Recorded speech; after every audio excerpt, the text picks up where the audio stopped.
The year was 2347, and humanity had spread far beyond the blue planet they once called home. Ships carrying families, scientists, and soldiers traveled between stars like cars once traveled between cities. Colonies grew on distant moons. Research stations floated in the darkness of space, and on the edge of everything humanity had built, there was a small station called Frontier Station Horizon. The station orbited a gray, lifeless moon in a system that most star maps did not even bother to name.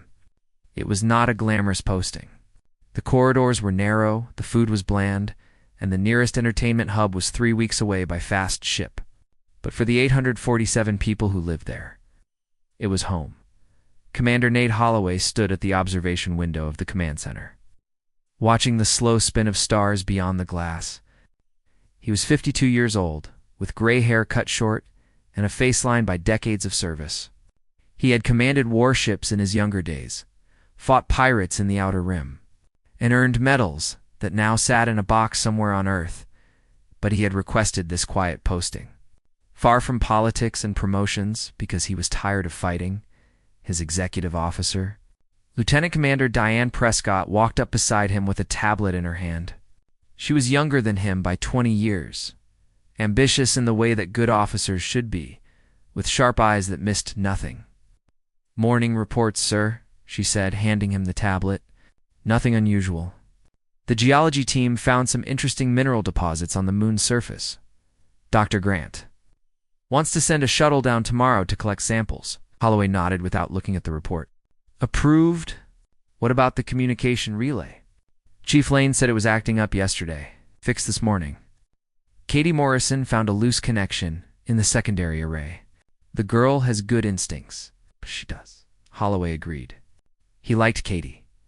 She was only fresh out of the technical academy on Mars, and she reminded him of his daughter back on Earth, eager, curious, always asking questions. The station was full of people like her. Young scientists studying alien plants in the hydroponics garden. Engineers keeping the old systems running with spare parts and creativity. Families who had chosen to raise their children among the stars. Children who had never seen a blue sky or felt rain on their faces. Holloway had sworn to protect them all. What he did not know, what no one on the station knew, was that they were being watched, 300 light-years away. On a planet called Vertex, the Velkari had been studying humanity for 30 years. They were a reptilian species, tall and powerful, with scales the color of dried blood and forearms that ended in clawed hands. Their empire stretched across 40 star systems. Built on the bones of species they had conquered and enslaved, the Velkari did not believe in diplomacy. They did not believe in trade or cooperation or mutual benefit. They believed in one simple truth: the strong survived, and the weak were food. Warlord Crixtal sat in his throne room, surrounded by screens showing data on the human species. He was old for a Velkari, nearly 200 years, and he had personally led the conquest of 6 worlds. His body was covered in scars from battles won, and his eyes glowed with the cold light of a predator. "The humans are weak," said his advisor, a younger warrior named Vethrok. "They value individual lives. They mourn their dead.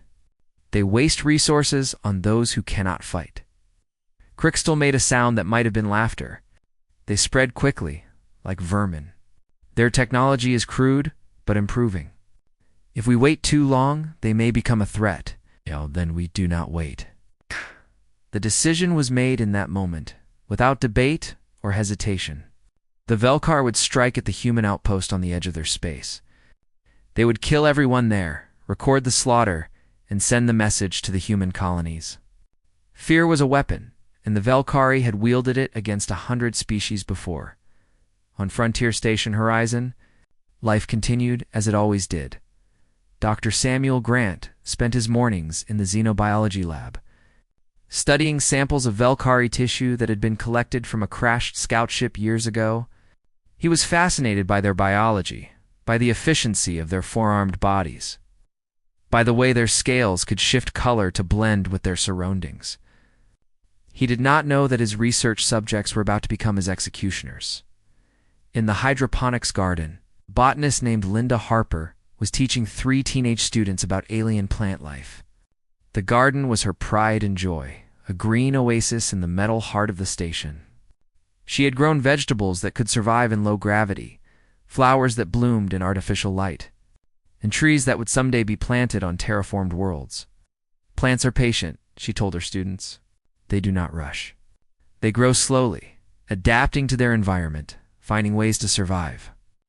There is a lesson in that for all of us. Students listened politely, though their minds were on other things. They were 16, 17 years old, and they dreamed of adventure and excitement, not patience and slow growth. They had no idea that in less than a day, they would be fighting for their lives. In the medical bay, Dr. Patricia Dunn was finishing her morning rounds. She was a gentle woman with kind eyes and steady hands, beloved by everyone on the station.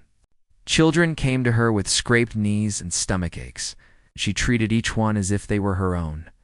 Today, a young boy named Tommy sat on the examination table, complaining about a sore throat. His mother stood nearby, worry creasing her forehead. "It is just a minor infection," Dr. Dunn said with a reassuring smile. "Some medicine and rest, and he will be running around again by tomorrow." Tomorrow. Such a simple word. Such an impossible promise. In her small quarters near the communication center, Katie Morrison was finishing her shift. She had noticed something strange that morning. A burst of encrypted signals from beyond the asteroid field, but Chief Lane had told her not to worry about it. "Background radiation," he said. Space was full of strange noises, but Katie could not stop thinking about it. The signal had been too regular, too structured to be random. It felt like a pattern, like a message meant for someone else. She thought about reporting it again, going over Lane's head to Commander Holloway. But she was young and new, and she did not want to seem paranoid. So she filed her report, noted her concerns, and went to bed. 8 hours later. She would wake to the sound of alarms and the screams of the dying. The Valkyrie fleet was already moving. 12 warships, each one bristling with weapons, slid through the darkness of space toward the unsuspecting station. They had disabled their engines and were drifting on momentum alone, invisible to sensors. Patient as predators waiting for the perfect moment to strike. On the lead ship, Crixtal watched the distant glow of Frontier Station horizon grow larger in his view screen. He felt no excitement, no anticipation. This was not a battle. This was a message. It's written in blood and fire and death. The humans would learn their place in the galaxy, or they would be erased from it entirely. The stars continued their slow spin, indifferent to the violence about to unfold.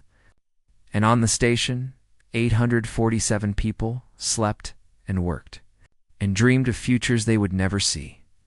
The attack came at 0347 hours. Station time, when most of the crew was asleep and the corridors were quiet. There was no warning, no demand for surrender, no attempt at communication. One moment the stars were peaceful, and the next moment the sky was on fire. Katie Morrison was dreaming about her mother's garden back on Earth when the explosion threw her from her bed. She hit the floor hard, her ears ringing, her mind struggling to understand what was happening. The lights flickered and died, replaced by the angry red glow of emergency power. Through the walls, she could hear screaming. She grabbed her uniform and ran in the command center. Commander Holloway had been reviewing supply reports when the first plasma blast tore through the station's outer hull. The impact knocked him off his feet, and he felt something hot and wet running down his face. Blood. He touched his forehead and found a deep gash where he had struck the console, but there was no time for pain. Alarms were screaming throughout the station, and his crew needed orders. "All hands, battle stations?" He shouted into the intercom, though he knew it was already too late. Through the cracked view screen he could see the shapes of enemy warships, their hulls painted the color of old blood, their weapons charging for another volley. "This is not a drill. We are under attack. Security teams to defensive positions. All civilians to the emergency shelters." Lieutenant Commander Prescott arrived seconds later, her face pale, but her voice steady. "Sir, we're counting 12 hostiles. Velkari configuration. They're jamming our long-range communications." Get a distress beacon out on every frequency we have. Someone will hear it. The nearest fleet is 6 days away." Holloway looked at her, and in that look was everything he could not say. They both knew what 6 days meant. They both knew that help would not arrive in time. "Then we hold as long as we can," he said, "and we make them pay for every inch." Throughout the station, chaos erupted. Families grabbed their children and ran for the shelters, only to find the corridors blocked by debris and fire. Engineers fought to seal hull breaches while the station groaned and shuddered around them. In the medical bay, Dr. Dunn was treating the first wave of wounded when the ceiling collapsed. She was holding young Tommy when it happened. His mother had gone to find his father, promising to return. In minutes, when the metal beams came down, Dr. Dunn wrapped her body around the boy, trying to shield him from the worst of it. The impact broke her spine, but she did not let go. They found them hours later, still together, still holding on. Neither had survived. Security Chief Marcus Webb was a large man with a calm voice and steady hands. He had served in 3 military campaigns before taking the quiet posting on Horizon, and he had thought his fighting days were behind him. But when the Valkyrie boarding pod slammed into the station's hull, he remembered everything he had tried to forget. "All security personnel, "Fall back to the cargo bay," he ordered through his communicator. "We're going to create a defensive line and buy time for the evacuation shuttles." He had 30 people under his command. 30 against hundreds. But what choice did they have? The first Valkyrie soldiers came through the breached airlock like nightmares given form. They were taller than humans by half a meter, their scaled bodies covered in black armor, their forearms carrying weapons that glowed with deadly energy. They moved with terrifying speed, and they showed no hesitation, no mercy. Katie Morrison was running through the maintenance corridors when she encountered her first Valkyrie. It stepped out of the shadows ahead of her, its yellow eyes fixing on her with cold interest. She froze. Her heart pounding so hard she thought it might burst from her chest. The creature raised its weapon, and then Chief Lane appeared from a side passage, tackling the alien from behind. He was not a young man, and he was not a soldier, but he fought with the desperate strength of someone protecting others. "Run," he screamed at Katie. "Get to the shuttles." She ran. Behind her, she heard the sound of weapons fire, then silence. She did not look back. In the hydroponics garden, Linda Harper was guiding her students to a storage container hidden behind the alien trees. It was small and cramped, designed to hold equipment, but it was also hidden from casual view. "Get inside," she told them, her voice calm despite her terror. "Stay quiet. Do not come out until someone you trust tells you it is safe." "Ms. Harper, what about you?" one of the students asked, a boy named Peter with frightened eyes. "I will lead them away from you. I will make noise, draw their attention. You just stay hidden." She closed the container and walked toward the garden's main entrance.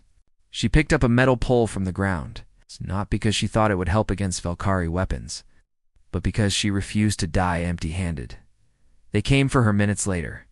3 soldiers, their scales gleaming in the artificial sunlight of the garden. They expected her to run. They expected her to beg. Linda Harper did neither. She stood among her plants, among the life she had grown and nurtured, and she faced her death with her head held high. The students heard the weapon fire. They covered their ears and held each other and tried not to cry. 4 hours later, the Valkyrie found them anyway. In the cargo bay, Marcus Webb and his team made their last stand. They had overturned cargo containers to create cover, and they had salvaged every weapon they could find. It was not enough. It would never be enough. "Hold the line," Webb shouted as the first wave of Velkar charged their position. "Make every shot count." They fought for 47 minutes. They killed dozens of the enemy, and one by one, they fell. 2 evacuation shuttles managed to launch during the battle. They carried 63 survivors, people who might have lived to tell the galaxy what had happened. But the Valkyrie warships were waiting, and their weapons were precise. Neither shuttle made it beyond the asteroid field. Commander Holloway was the last officer standing in the command center. Prescott had died defending the door, and most of his bridge crew lay dead at their stations. He was bleeding from multiple wounds, and his vision was growing dark at the edges. Crystal himself came to claim the kill. The warlord stepped over the bodies of the fallen, his armored feet leaving prints in the blood that covered the deck. He looked at the human commander with something that might have been respect or might have been amusement. "Kneel," Crystal commanded. "Kneel and I will give you a quick death." Holloway looked at the alien warlord. He thought about his daughter on Earth. He thought about the people he had failed to protect. He thought about the flag of the United Human Federation that hung on the wall behind him, torn and burned but still visible. "I am a commander in the Earth Defense Force," he said, his voice steady. "We do not kneel." Crystal made that sound again, the one that might have been laughter. Then he raised his weapon and fired. When it was over, when the last human on the station had been silenced, Crystal stood on the blood-soaked command deck and recorded his message. He spoke of the weakness of humans, of their foolishness in challenging the Velkari Empire, of the fate that awaited any species that stood in their way. The message was transmitted to every human colony, every station, every ship. It carried with it images of the dead, images that would burn themselves into the memory of humanity. On Earth, it was received 17 hours later, and everything changed. The message from Frontier Station Horizon reached Earth on a quiet Tuesday morning. It was spring in Geneva, and the cherry trees outside the United Human Federation headquarters were in full bloom. Birds sang in the gardens. Children walked to school. The world was peaceful. And then it was not. President Carolyn Moore was in a meeting with agricultural ministers when her chief of staff burst through the door, his face white as paper. She knew immediately that something terrible had happened. In 30 years of politics, she had learned to read faces, and has told her that the world had just changed forever. They moved to the secure briefing room, where military officers and intelligence analysts were already gathering.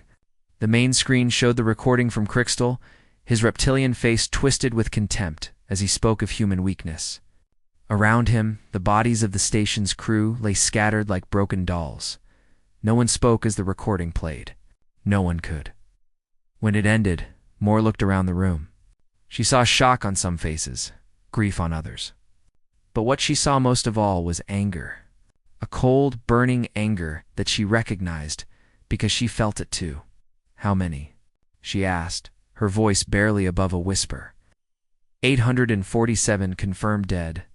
"Madam President," said Admiral Victor Kane. He was the commander of Earth's defense forces. A 60-year-old man with white hair and eyes that had seen too much. Men, women, and children. The youngest was 4 years old. 4 years old? Moore closed her eyes and saw her own grandchildren, safe in their beds, unaware that monsters existed in the universe. Kane stepped forward to the tactical display. "The Velkari homeworld is approximately 300 light-years from here, in a system they call Vertex. Our intelligence suggests they have a fleet of approximately 600 warships with another 200 in reserve. Their ground forces number in the millions, and we have 212 combat-ready vessels, Madam President. If we pull ships from every colony and station, we might raise that to 250. Someone in the back of the room made a small sound of despair. They were outnumbered nearly 3-1. The mathematics of war were against them. But Moore did not believe in mathematics. She believed in humanity. "What about the Prometheus arsenal?" she asked quietly. The room went silent. The Prometheus arsenal was humanity's darkest secret, a collection of weapons developed in secret laboratories on the moon. They had never been used, never been tested on living targets. They existed only as a last resort, a final option against threats that could not be defeated by conventional means. Kane met her eyes. "Madam President, if we deploy those weapons, there will be no going back. The galaxy will know what we are capable of. Every species will fear us." "They already know what the Velkari are capable of," Moore replied. "They watched for 30 years while the Empire conquered and enslaved. They did nothing." "Fear is not always a bad thing, Admiral. Sometimes fear is the only thing that keeps monsters in check." The decision was made that night in a closed session of the Federation Council. The vote was not unanimous, but it was overwhelming. Humanity would respond to the massacre with everything it had, in the orbital shipyards above Mars. Workers who had never seen combat prepared for war. They loaded weapons and supplies, ran diagnostics on engines and shields, and said goodbye to families they might never see again. The shipyard worked around the clock, 3 shifts running without pause. Because there was no time to waste, Captain Elizabeth Harmon received orders while she was eating dinner in her quarters aboard the Resolute. The Dreadnought was the largest ship in the human fleet, a vessel 3 kilometers long with weapons that could crack a planet's crust. She had commanded it for 2 years. But she had never expected to use it in actual combat. She had even less expected to learn that. Her brother was dead. The notification had come separately from the military briefing, a personal message from the casualty office. Kevin Harmon, age 37, maintenance technician, killed in action at Frontier Station Horizon. No remains recovered. Harmon read the message 3 times before she understood what it meant. Kevin was gone. Her little brother, who had taught himself to play the guitar because he thought it would impress girls, would send her funny messages from the far side of the galaxy, who had always believed that humans were basically good and that the universe was basically fair. The Valkyrie had shot him in the back. He was trying to save others. She did not cry. There would be time for tears later, after the job was done. Instead, she went to the bridge and began preparing her ship for war, on Luna. In the underground laboratories of the Prometheus Development Facility, Dr. Simon Clark was reviewing the final specifications for the weapon known as the Cascade. He was a thin man with nervous hands and glasses that were always slightly crooked. He had spent 20 years developing weapons he hoped would never be used, and now he was watching his nightmares become reality. The Cascade was not like other weapons. It did not explode or burn or crush. Instead, it attacked the fundamental forces that held matter together, invisible bonds between atoms that made solid things solid. When those bonds were broken, matter simply ceased to exist in any organized form. It dissolved into particles, then into energy, then into nothing. Clark had calculated that a single Cascade warhead could eliminate a moon. A full salvo properly directed could destroy a planet in minutes. He had never wanted to find out if his calculations were correct. "Dr. Clark," said his assistant, a young woman named Beth Rogers. "Admiral Kane is on the line. He wants to confirm that the weapons are ready for deployment." Clark looked at his creation, gleaming and terrible in the laboratory lights. He thought about what it would do, what it would mean. He thought about the 847 people on Horizon Station. About the 4-year-old child who would never grow up. "Tell them they are ready," he said. The fleet assembled near Jupiter, using the massive planet's gravity well to mask their final preparations. 200 ships gathered in formation, representing every colony and station in human space. Some were military vessels, sleek and deadly. Others were converted merchant ships, armed with whatever weapons could be bolted to their hulls. All of them carried crews who knew they might not come home. Admiral Kane addressed them from the bridge of his flagship, his image broadcast to every ship in the fleet. "You know why we are here?" he said. "You have seen what was done to our people. The Valkyrie believe that we are weak, that we will run and hide when faced with their violence. They are wrong. Today, we show them what humanity does when our children are murdered. Today we show them that there are lines that cannot be crossed." On the Resolute, Captain Harmon watched the Admiral's speech with her command crew. When it ended, she turned to face them. "What we are about to do will change everything," she said. "There will be no going back. The universe will remember this moment, for good or for ill. But they made their choice when they attacked our station. Now we make ours." The fleet jumped to hyperspace, 200 points of light vanishing into the darkness. Behind them, Earth continued its slow rotation, blue and green and precious. The people there went about their lives, hoping and praying for the safety of their soldiers, for justice. For peace, none of them knew that peace was already dead. What was coming was something else entirely. The human fleet emerged from hyperspace in perfect formation, a sphere of death surrounding the planet for Thex. 200 ships against the heart of an empire. And not one of them hesitated. From the bridge of the Resolute, Captain Harmon got her first look at the enemy homeworld. It was a harsh planet, covered in red deserts and rocky mountains, with cities that looked like fortresses carved from the stone itself. Orbital platforms circled it like iron rings, bristling with weapons. And everywhere she looked, there were ships. Hundreds of ships, far more than intelligence had predicted. Tactical analysis, she said calmly. Her first officer, Commander Jake Preston, studied his screens with grim focus. I'm counting at least 500 warships, Captain. Possibly more behind the planet. Their orbital defenses are fully active, so we're outnumbered 2-1. Could be worse. Captain, with respect, it could not be much worse. Harmon allowed herself a small smile. Then we better make sure we hit first and hardest. Osh. On the surface of World.This, Warlord Crystal watched the human fleet with growing unease. He had expected retaliation. He had not expected this. The humans had assembled their entire military force and jumped straight to the heart of his empire. It was either the bravest thing he had ever seen or the most foolish. He decided it was foolish. These soft creatures did not understand war. They did not understand that numbers always won in the end. All ships attack formation, he commanded. Destroy them all. Leave none alive. The Velkari fleet surged forward, a wave of metal and fire aimed at the human formation. Plasma cannons lit up the void. Missiles streaked toward their targets. And the greatest battle in galactic history began.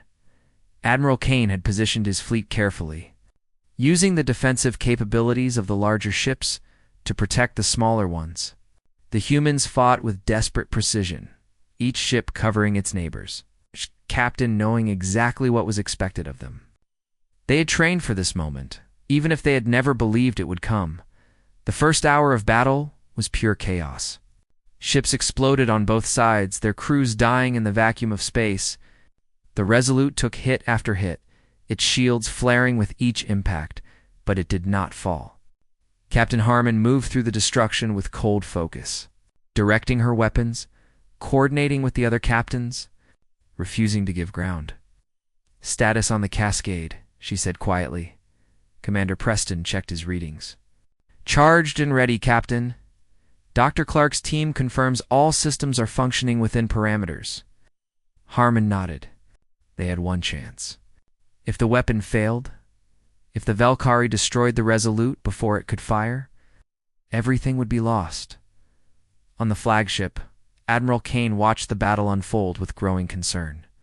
The humans were holding their own, but they could not win a war of attrition. For every Velkari ship they destroyed, they lost one of their own. The mathematics were simple and brutal, Admiral said, his communications officer. Captain Harmon is requesting permission to deploy the primary weapon. Kane looked at the planet on his screen. World.This, homeworld of the Velkari Empire. Home to 3 billion sentient beings, most of whom had nothing to do with the attack on Horizon Station. They were civilians, workers, families. They had children who played in the dust of the red deserts. Elders who told stories of ancient glories, and they belonged to a species that had murdered 847 humans without hesitation or remorse. Permission granted, Kane said. May God forgive us for what we are about to do. The Resolute moved to the center of the human formation, its escorts falling back to give it room. The massive dreadnought's hull began to glow with energy as systems that had never been activated came online. Power readings climbed beyond anything the crew had seen before, beyond anything that should have been possible. On Luna. Dr. Simon Clark watched the telemetry with trembling hands. The numbers matched his calculations exactly. The weapon was working. In minutes, it would fire. He thought about going outside, looking up at the sky, seeing the stars one last time before everything changed. But he could not move. He could only watch and wait, and hope that history would not judge them too harshly. Captain Harmon sat in her command chair, her hand resting on the armrest that contained the final authorization control. She thought about Kevin, about the way he used to laugh, about the messages he had sent her just days before his death. He had been excited about some new music he had discovered. Some artist from a colony she had never visited. She would never hear that music now. He would never share it with her. Targeting solution locked, Commander Preston reported. The weapon is fully charged. We are ready to fire. Harmon looked around her bridge at the men and women who had served with her through so many years. They were scared She could see it in their faces. But they were also determined. They had all seen the footage from Horizon Station. They all knew what was at stake. "Final authorization code," she said clearly, inputting the sequence that would unlock the weapon. Code accepted. Cascade weapon armed. Valkyrie seemed to realize what was happening.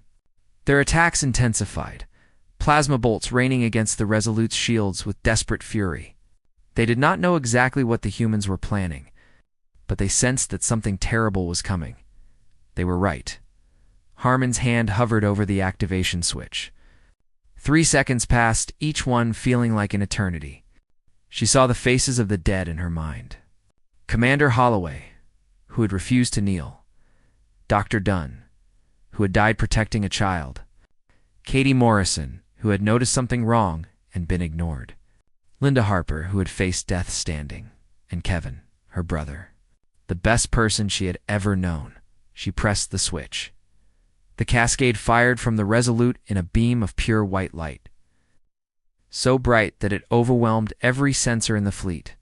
It struck Vertex at the southern pole and began to spread. From space, it looked almost beautiful, like frost forming on a window, like lightning captured in slow motion. Tendrils of energy crawled across the planet's surface, touching everything, consuming everything. The cities went first. Fortress walls that had stood for centuries dissolved like sand in water. Buildings collapsed into their foundations, then collapsed further into nothing. The red deserts cracked and fell inward. Revealing the hollow core of a dying world, Crystal was screaming orders when the wave reached. At his palace, he had time to understand what was happening, to feel a moment of pure terror before he simply ceased to exist. His advisors, his guards, his servants, all of them vanished in the same instant. The oceans boiled. The mountains crumbled. The atmosphere caught fire and burned away into the void. 14 minutes after Captain Harmon pressed the switch, Vertex was gone. Where a planet had been, there was only an expanding cloud of particles, glowing faintly in the light of the system's red sun. 3 billion lives, an entire civilization, erased from existence. The Valkyrie fleet stopped fighting. Their ships hung motionless in space, their crews staring at the place where their world had been. Some of them simply shut down, their pilots unable to process what they had witnessed. Others turned their weapons on themselves rather than live with the knowledge. Admiral Kane's voice came through on all frequencies, speaking to human and Valkyrie alike. "This is Admiral Victor Kane of the United Human Federation. Vertex has been destroyed in response to your unprovoked attack on Frontier Station Horizon. Any Valkyrie ship that surrenders immediately will be spared. Any ship that continues hostilities will be destroyed. This message will not be repeated." The surviving Valkyrie surrendered. There was nothing else they could do. The battle was over. The war was over. But the consequences were just beginning. The human fleet returned to Earth 3 weeks after the destruction of Vertex. There were no celebrations, no victory parades, no cheering crowds. The ships docked quietly at their orbital stations, and their crews went home to families who did not know what to say to them. Captain Elizabeth Harmon stood at the observation deck of the Resolute. For a long time, looking down at the blue and green planet that had sent her to war, she had not slept properly since pressing the switch. Every time she closed her eyes, she saw the light spreading across Vertex, saw the planet breaking apart, saw the place where 3 billion lives had ended in 14 minutes. She had done what was necessary. She knew that. But knowing did not make it easier. Commander Preston found her there 2 hours after the rest of the crew had departed. He stood beside her in silence, looking at the same planet, thinking the same thoughts. "The Admiral wants to give you a medal," he said finally. Harmon made a sound that might have been a laugh. "Tell him to keep it. I don't want a medal for what I did. What you did saved humanity. What I did killed 3 billion people. Most of them had nothing to do with Horizon Station. They were just living their lives the same as anyone else." Preston did not argue. There was nothing to argue about. They had done what they had done, and they would carry the weight of it forever. "Admiral Victor." Kane submitted his resignation the day after the fleet returned. President Moore refused to accept it. She needed him for what came next, she said. The diplomatic aftermath, the reconstruction of human defenses, the 1,000 decisions that would shape the next century of galactic politics. Kane accepted, though he wished he could walk away. He was 60 years old, and he felt every one of those years pressing down on him.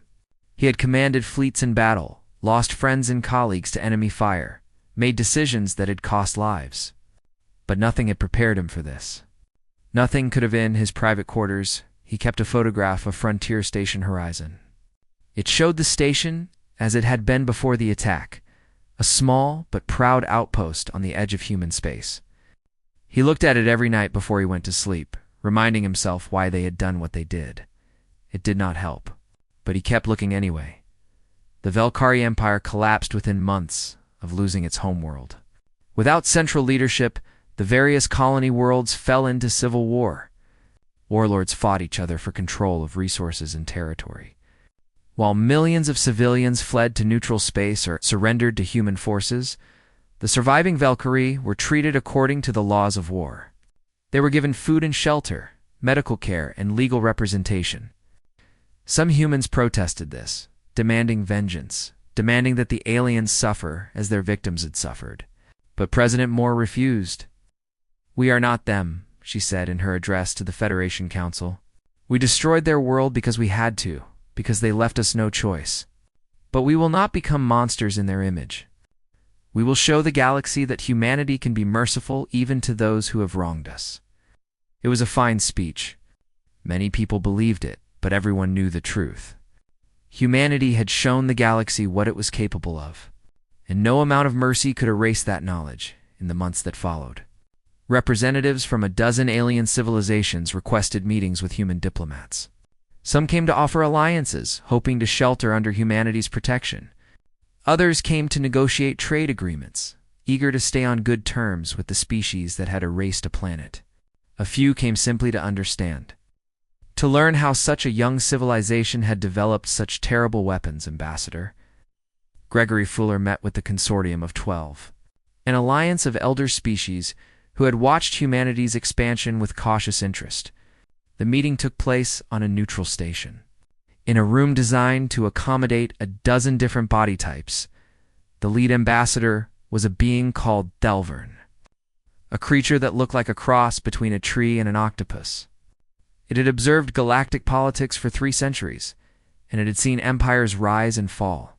But it had never seen anything like what humanity had done. "You have demonstrated a capacity for violence that exceeds anything in recorded galactic history," Thelvern said, its voice translated by a small device attached to Fuller's ear.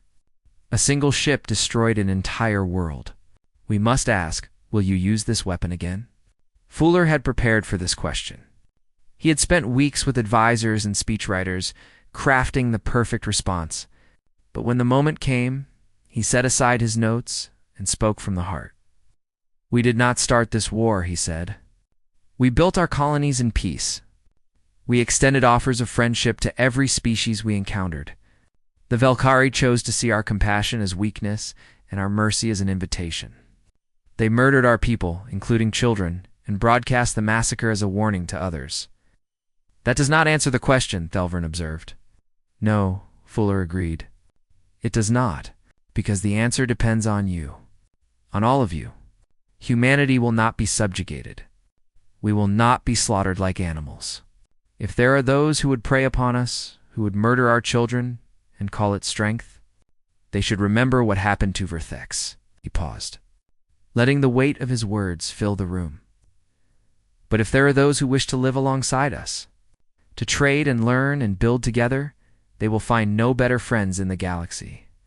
We are capable of great destruction, yes, but we are also capable of great compassion. The choice of which face we show to the universe is not ours alone. It is a choice we all make together." The consortium considered his words for a long time. In the end, they chose alliance over confrontation. So did most of the other species who came to negotiate with humanity. Fear, it turned out, was a powerful motivation for peace. On Earth, memorials were built for the 847 victims of Frontier Station Horizon. Their names were carved in stone at the Geneva Assembly Hall, on the walls of every spaceport, on plaques aboard every ship in the fleet, humanity would remember what had been done to them. They would remember the children who died in the storage container, the doctor who gave her life for a patient, the commander who refused to kneel. Captain Elizabeth Harmon retired from active service 6 months after the war. She took a position teaching at the Naval Academy, training the next generation of officers. She never spoke publicly about pressing the switch, but her students understood. They could see it in her eyes, in the way she paused sometimes in the middle of lectures. Lost in memories she could not share, she taught them about duty and sacrifice, about the weight of command, about the difference between victory and justice. She taught them that war was not glorious, that every decision carried consequences, that the worst thing about being a leader was living with the choices you had made. She taught them, and she hoped they would never have to learn those lessons firsthand. Dr. Simon Clark destroyed his research notes on the Cascade weapon. Every calculation, every diagram, every file was wiped from existence. He testified before the Federation's Senate, explaining in simple terms what the weapon could do and why it should never be built again. Then he disappeared to a quiet colony on the edge of human space, where he grew vegetables in a small garden and tried to forget. He never succeeded. But he kept trying anyway. And in the vast darkness between stars, the other civilizations of the galaxy adjusted their understanding of humanity. The young species from the third planet of an ordinary star was no longer a curiosity to be observed. They were a power to be respected. They had shown that they could build and create and dream, but also that they could destroy on a scale that terrified even the oldest races. Humanity was neither good nor evil. They were simply human, capable of compassion and cruelty, of love and hate, of building worlds and erasing them. They were everything that sentient beings could be, for better and for worse. The galaxy had never been so quiet. The stars continued their ancient dance, different to the small dramas of mortal creatures. But those mortal creatures, human and alien alike, looked at the void with new understanding.